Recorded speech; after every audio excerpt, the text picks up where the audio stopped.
Hey, my bones. SilverDFanng back with more YouTube reactions, and I'm angry. I am really pissed off, and you'll see it in the video. So it's more Dungeons and Discourse. We watched her video about Hasbro pretty much trying to stop Wizards of the West Coast being unionized. It gets worse. It gets really worse. Some of the things that they brought up that are hypotheticals, yeah, Hasbro went along with it, and it ain't good. Enjoy the video. If you were around for the OG... Okay, so this is Dungeons and Discourse. We watched their video about Hasbro destroying Wizards of the West Coast and Wizards of the West Coast fighting back. That was 3 weeks ago. Looks like it got worse. Scandal. Well, bad news. It's happening again, and this time it's maybe even worse. Because this week, Hasbro, the owners of Dungeons and Dragons, Magic the Gathering, and the sex game Twister... Huh. Yeah, I forgot. They own Twister. ...has just made one of the most insane announcements in the history of tabletop gaming. As this week, they revealed they are going forward with one of the most radical shakeups of Dungeons and Dragons in the entire history of the game, going all the way back to the first time that Gary Gygax penned a random encounter table filled with prostitutes. Harlot encounters can be brazen strumpets or haughty courtesans. I did not know about this. I did not know that Gygax, the creator of D&D, had a harlot system. We should bring the harlot system back. Because from this month going forward, D&D is being fundamentally transformed. First it was rumored, then it was leaked, and now this week it is official. The worst thing that could have happened to the world's biggest role-playing game has just happened. Well, time to get into Pathfinder, everyone.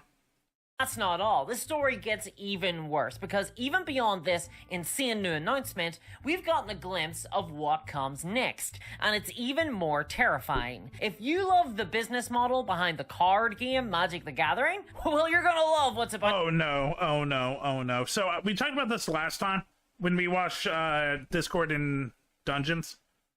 I hate what MTG has turned into. It used to be a story-driven set game. Every set actually had an inward story that evolved the world of Magic the Gathering.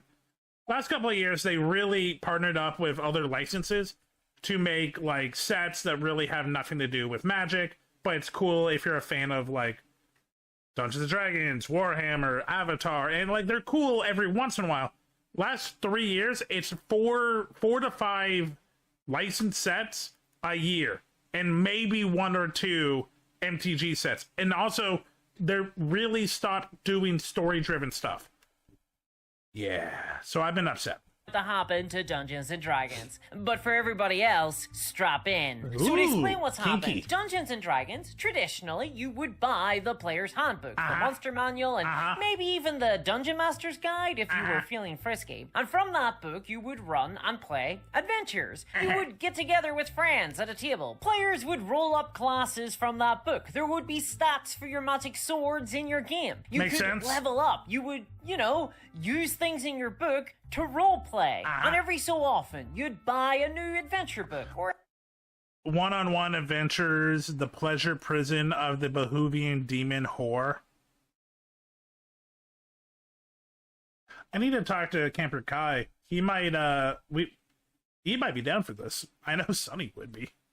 A settings guide for your game, and there would be a lot of fun to be had, unless you roll too many ones. Your dungeon master consented, your players consented, but isn't there somebody you forgot to ask? Hasbro does not consent. See, fresh off losing all the famous creatives who worked on the previous edition of Dungeons & Dragons, the most popular edition of D&D in history, that is, and then denying the current developers of Dungeons & Dragons and Magic the Gathering, Wizards of the Coasts, demands for better working conditions, payment, job security, and to not be forced to use AI when making their games, Hasbro has Yeah, that was the last video. Literally, they wanted to unionize, and Hasbro, rather than being understandable people, hired the world's greatest law firm for destroying unions.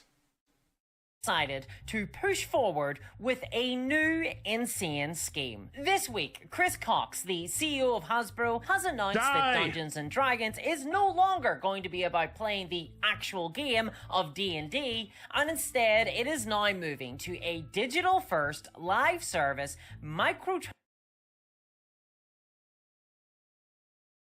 For anyone that doesn't understand why this is really upsetting, you might know, like, well, don't you guys use, like, websites to, like, already? It's like, we use websites to help, like, the character building process, but we are still building stories, we're still using, like, books and knowledge and a system. Also, we're not paying every month to use our own imagination. This is disgusting. This is Warcraft. This is World of Warcraft. Someone in Hasbro is like, have you ever heard of this game, World of Warcraft? They make millions off of sad people, and they have to pay monthly. We could do that with D&D. They're sad. Transaction-based model going forward. This is terrible for the game, but worst of all of this content is being paywalled behind an ongoing, recurring subscription fee. That's right, Dungeons & Dragons is moving to a pay monthly model where you will be missing out on core content of the game unless you pay up every single... Okay, I was kidding. Now I'm not. Pathfinder and piracy. Don't spend any money on Dungeons & Dragons. Hasbro has destroyed it. Month. In essence, Dungeons & Dragons is dead. Now it is D&D Fortnite, or D&D Go, the mobile app designed to bring in $1 billion in revenue. Now, this has been rumored as in the pipeline for a while. We even got leaks suggesting it at one stage, and players were really concerned about this. But Hasbro have ignored the very vocal concerns of players, and instead are now changing Dungeons & Dragons on a fundamental level. In an interview, Chris Cox had this to say at the announcement. Before that, because it's going to piss me off, I will say, like, literally, there's so many reasons why monopolies is such a disgusting thing. And we're seeing it more and more because more and more companies are literally sucking up other companies. Companies that made it big because they were created by people that truly appreciated something are being bought by other companies who don't care, don't have any knowledge, but see that other people are making money off of it and they want it. And then they go to advisors who also don't know anything but making money.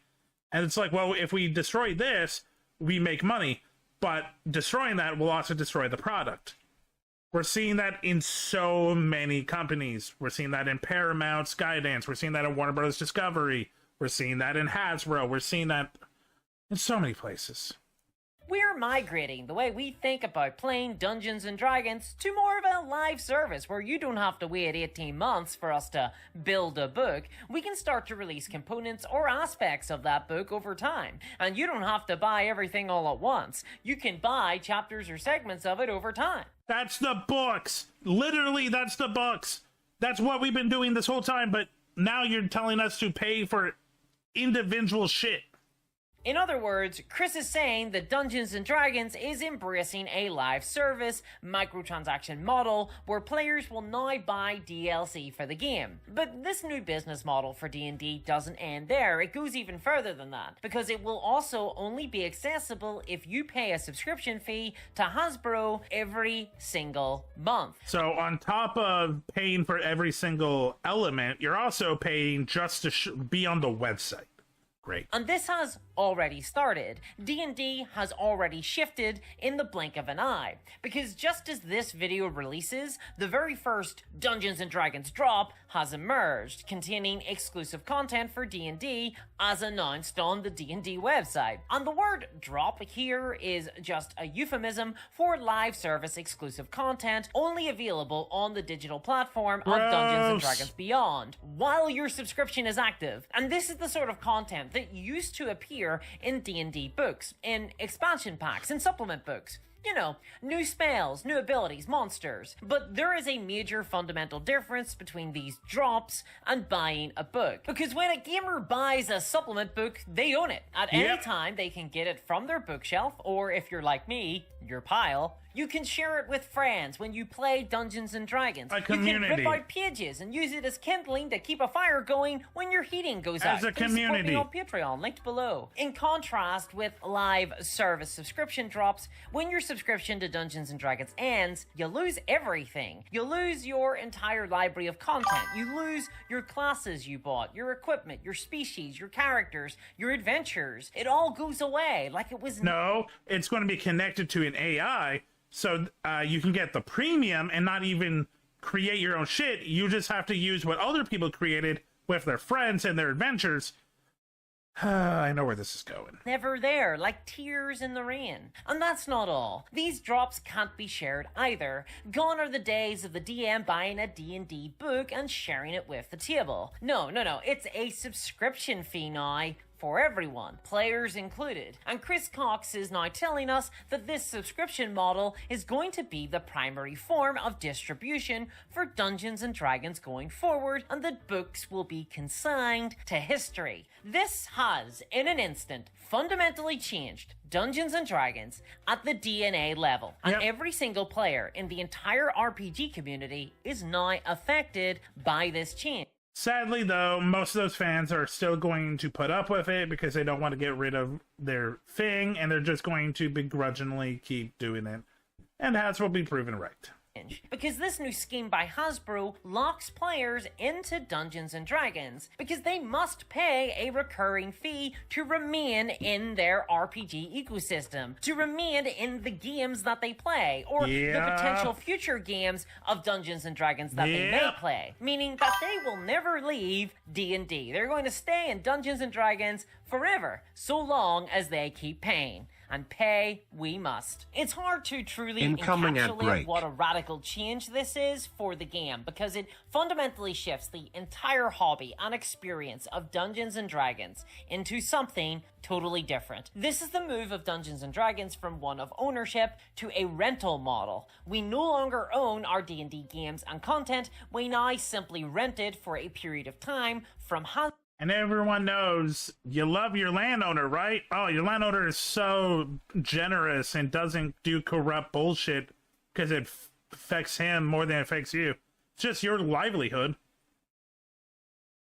Ooh, boy. Hasbro for a fee. And when we stop paying, it disappears. And eventually, in the future, it will all disappear. All of it. Like Kindle books and forgotten MMOs. We don't get to own it anymore. It's not an exaggeration to say that this is possibly the worst thing to have ever happened to Dungeons & Dragons, and that includes the movies. Even the bad one. No, the bad one. And if this feels like it came out of nowhere, well, it didn't. I've been following this for literal years now, and to finally see it happen does not, feel great, because as the biggest company in the RPG space, what Hasbro does matters, and they are not alone. If you don't play Dungeons & Dragons, if you only play other RPGs, I'm afraid to say that this entire model is coming for you as well. Other RPGs are following suit with this new subscription model too. Already, the massively successful Dungeon Crawler Carl RPG's publisher has announced a subscription model. It's coming with a Oh, it's Renegade? Ooh, for anyone that doesn't know, Renegade also, Dungeons & Dragons is the biggest. Renegade does a lot of fan favorite stuff. Renegade does a lot of tabletop stuff, including Power Rangers, Voltron.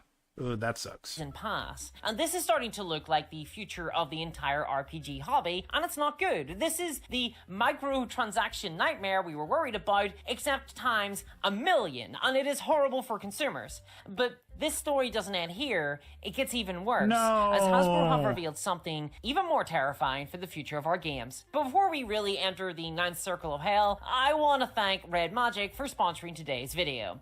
They just released their groundbreaking Red Magic 11S Pro, which packs more power into a gaming phone than any that have come before. AKA the world's most... I'm sorry, Red Magic. You look really cool. But, like, I'm running out of time. To get in, and even as Pro, even into go check out Red Magic, support Dungeons and Disclosure. But first of all, the Red, I've been using all this power in a phone means it. This action by them completely undermines our ownership of our own games. It turns us all into renters. It reduces our options to play. It locks us into single-player games. If you're a dungeon master right now looking to get people that are interested in playing D&D, which is most players, into maybe trying a different RPG like RuneQuest or Pendragon or GURPS or Stonetop or Call of Cthulhu, it will soon be impossible to convince anybody to try something different because the entire Dungeons & Dragons player base will now be locked into a subscription fee. And so pretty much, if you've ever like talked to a friend that's like, oh, did you see that Apple? It's like, no, I don't have Apple. I do Netflix and Amazon. I don't have Apple. It's like, oh, yeah, I only have Apple because there was one thing that really was cool and I can't afford it. That's pretty much what she's talking about. Pretty much, we're going to have that with like TV subscriptions. Now it's going to be Dungeons where you have to commit to one thing and only one thing. And creativity and like variety is just dead.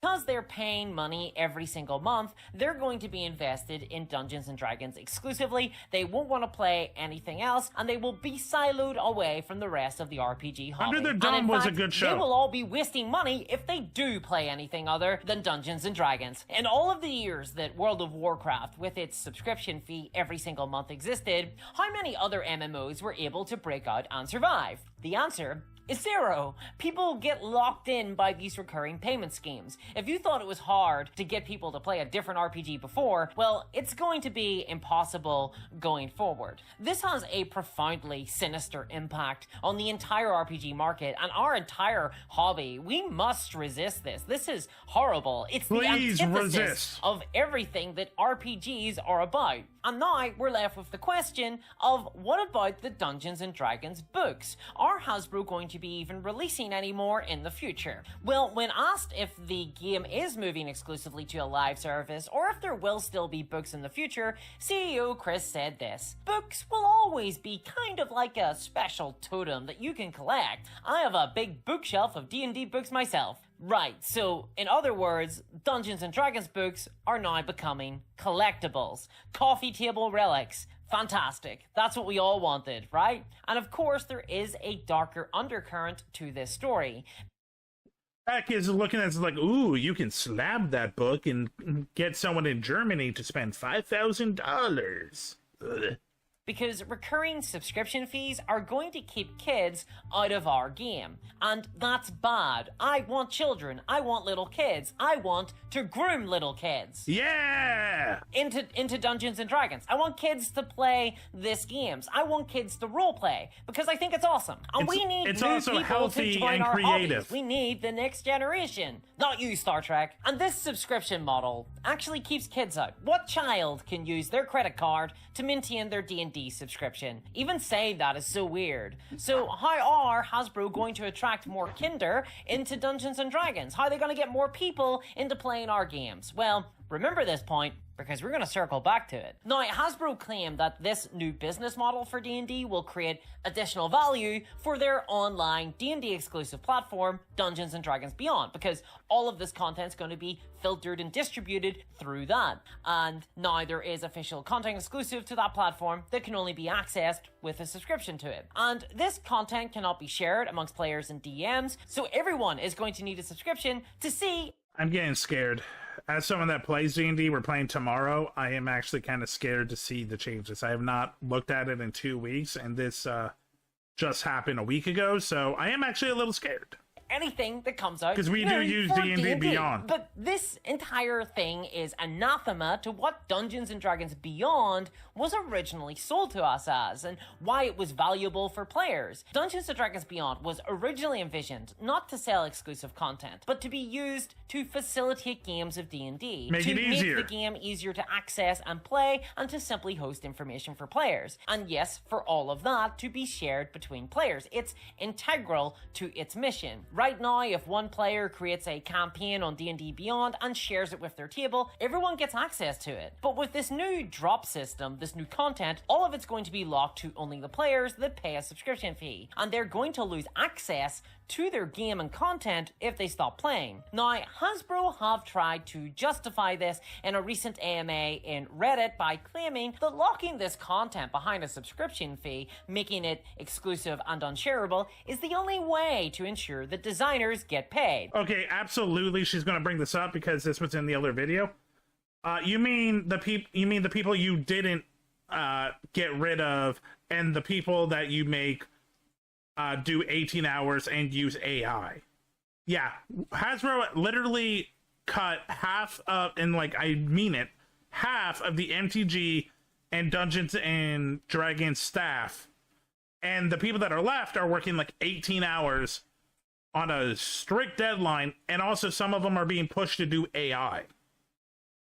Which is a pretty ludicrous claim, considering the fact that Hasbro are right now locked in a battle with Wizards of the Coast trying to deny them pay. It's obvious there isn't a need for a subscription fee to keep Dungeons & Dragons content coming. Dungeons & Dragons is sustainable. It makes enough money to justify designers working on the game. This is just an excuse from Hasbro. It's a rationale. The reality is that Hasbro simply want Dungeons & Dragons to be monetized more aggressively. They want more money. In the past, claiming that Dungeons & Dragons is under-monetized. Even back in 2022, they were talking about trying to introduce a recurring revenue system into the game. They just had never gone far enough yet. They want Dungeons & Dragons to be monetized like a video game, like an MMO. But Dungeons & Dragons isn't the video game, and it should not be monetized like one. Still, that's not stopping Hasbro. After all, according to them, we are just barriers in the way of their access to our wallets. They are changing the business model of D&D, not because it's better. God, I am so tired of this neo-capitalist society that we call planet Earth. For the game, but because it forces players and DMs to pay Hasbro every single month if they want access to everything that Dungeons & Dragons has to offer. Sure, Hasbro could make some money selling D&D to us once, but they could make infinite money selling it to us for the rest of our life. And just as this is part of a broader strategy for Hasbro monetizing D&D, it reflects a larger societal change. Enshittification of everything we love. Hasbro I love that word, enshittification. Industries in the world, and deciding to bring that to Dungeons & Dragons, to our role-playing game hobby. This is digital exclusivity, and it's being sold to us with a smile. Now, this has started small. The first drop has featured new spells, feats, and character backgrounds. But it's going to grow. There will be classes, species, everything, really, down the line. This will grow. Chris Cox is adamant about it. This is the business model of Dungeons & Dragons going forward. This is how all future content will be distributed to players. So, I'm not kidding when I say this is worse than the OGL scandal, and I will not be subscribing to Dungeons & Dragons. Oh, me neither, by the way. There's no way in hell I'm going to support Hasbro. I wasn't kidding. I will probably look into piracy. I know the groups I work with are definitely not going to stand up for this bullshit. So we'll probably find other ways, but it does suck when you can't rely on the people that own it. Not going to be joining this. I will be boycotting this. This is a step too far. And we know from... I'm not gonna lie. I'm getting a little tired of having to take the noble path, because it's getting harder to build a business and do cool shit. For anyone that doesn't know, I don't play Microsoft games because one of the companies Microsoft owns, it literally is feeding private information of Palestinians to the Israeli government. I also don't pay for Paramount because the disgusting shit they've been doing at CBS. I also have big issues with Warner Bros. Discovery because Zaslav is a monster. It's getting harder to be a fan of stuff. The OGL scandal that if we as a community come together, we can force Hasbro to back away from unpopular decisions. And I think we need to do the same thing this time. I think the entire community needs to come together and say no to a subscription fee to access Dungeons & Dragons. This game should not be a microtransaction digital experience. It is a role-playing game at its heart. Guess what? This story doesn't even end here. Unfortunately, this gets even worse. Because alongside this new subscription model, Dungeons & Dragons is also turning into Magic the Gathering, or Fortnite. What? Because Chris Cox also just announced that D&D is getting Universes Beyond. He said, quote, I don't want to take away from any headlines from the D&D team, but we've had a fantastic experience with crossovers with Magic the Gathering. So yeah, it's official. Universes Beyond is coming to Dungeons & Dragons. And you know Universes Beyond, right? It's the waves of third-party IP that have overwhelmed Magic the Gathering players. The thing which is probably, honestly, one of the most controversial elements of Magic. Me and most of the people I played Magic the Gathering with have stopped because we could not give a shit about all of this Universes Beyond bullshit.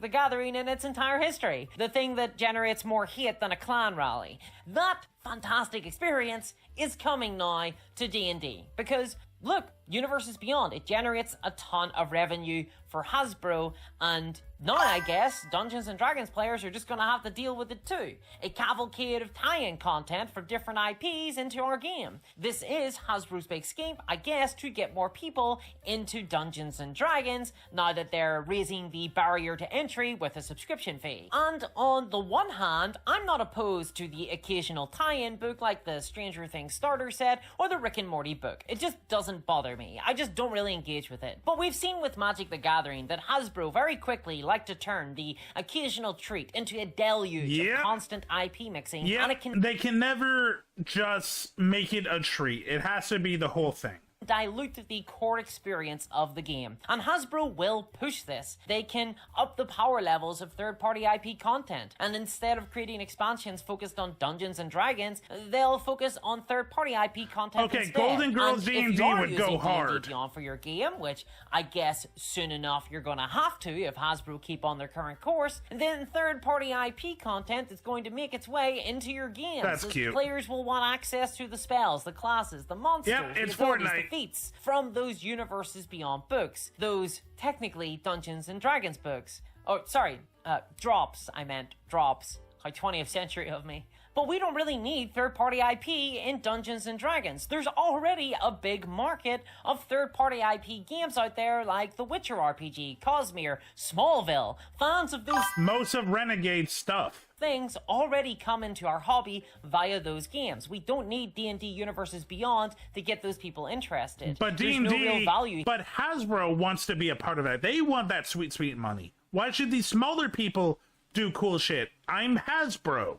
Here for us as players, but there is for Hasbro, I guess, to line its pocket. Yeah. And if this entire enterprise does generate sales, we are going to be in a very weird situation where we are overwhelmed with non-Dungeons & Dragons content in Dungeons & Dragons. And it looks like it will all be via subscription fee grid. I'm going to keep following this story. It is still developing, so do subscribe to the channel to keep up. And we will... When more advancements happen, we will come back to it. Thank you, Dungeons and Discourse. I don't want to live on this planet anymore. Hey, thanks for checking out this video. Check me out on Twitch, SilverDFanng, 2 N's in Fang. Check me out on Twitter and Blue Sky under the same name. Also TikTok. Have a great night.